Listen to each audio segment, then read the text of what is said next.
আপনার প্রদানকৃত তথ্যটি মালয়েশিয়ার শ্রমবাজারের বর্তমান অস্থির পরিস্থিতির একটি গুরুত্বপূর্ণ প্রতিফলন। 2026 সালের মে মাসের সাম্প্রতিক তথ্যানুযায়ী এই বিষয়ে কিছু উল্লেখযোগ্য পরিবর্তন ও বিতর্ক তৈরি হয়েছে। আপনার তথ্যের প্রেক্ষিতে সর্বশেষ আপডেটগুলো নিচে দেওয়া হলো। 1. মন্ত্রী নুরুল হক নূরের বক্তব্য ও 423 এজেন্সির তালিকা।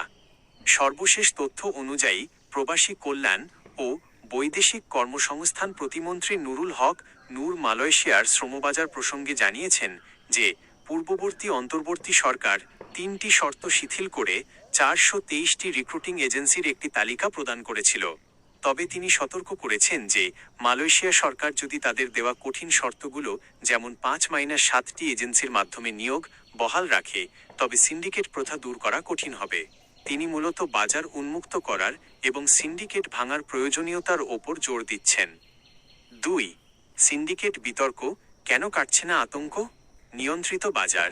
যদিও বাংলাদেশ থেকে 423টি এজেন্সির নাম প্রস্তাব করা হয়েছে, কিন্তু অভিযোগ রয়েছে যে মালয়েশিয়ার অভ্যন্তরীণ নিয়োগ পদ্ধতি, যেমন বিশেষ সফটওয়্যার নিয়ন্ত্রণ ব্যবহার করে গুটিকয়েক প্রভাবশালী এজেন্সি পুরো বাজার কুক্ষিগত করে রাখতে পারে। একেই অনেকে সিন্ডিকেট হিসেবে অভিহিত করছেন। অভিবাসন ব্যয়।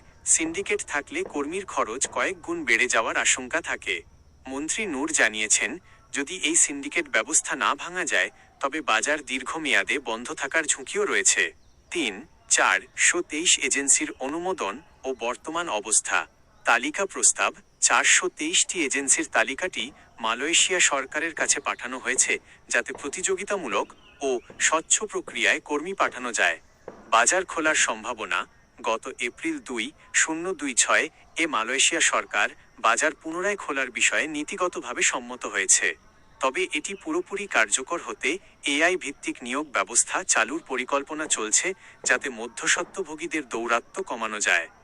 4. কর্মীদের জন্য প্রয়োজনীয় সতর্কতা। সিন্ডিকেট বা এজেন্সির সংখ্যা নিয়ে বিতর্ক থাকলেও ব্যক্তিগত নিরাপত্তার জন্য আপনার নিচের বিষয়গুলো খেয়াল রাখা উচিত। বিএমইটি যাচাই।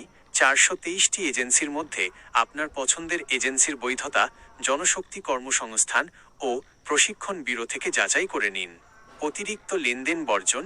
সরকার জিরো কস্ট বা নামমাত্র খরচে কর্মী পাঠানোর চেষ্টা করছে, তাই কোনো অবস্থাতেই দালালের প্ররোচনায় অতিরিক্ত টাকা বা পাসপোর্ট অগ্রিম দেবেন না। মালয়েশিয়ার শ্রম বাজার নিয়ে এই জটিলতা মূলত রাজনৈতিক এবং কৌশলগত। মন্ত্রী নুরুল হক নূর এর সাম্প্রতিক অবস্থান ইঙ্গিত দেয় যে সরকার একটি বড় গ্রুপকে 423 এজেন্সি কাজে লাগিয়ে সিন্ডিকেট ভাঙার চেষ্টা করছে, যদিও সফল হওয়ার চ্যালেঞ্জ এখনও রয়ে গেছে। এই বিষয়ে নির্দিষ্ট কোনো এজেন্সির তথ্য বা অন্য কিছু জানতে চাইলে বলতে পারেন।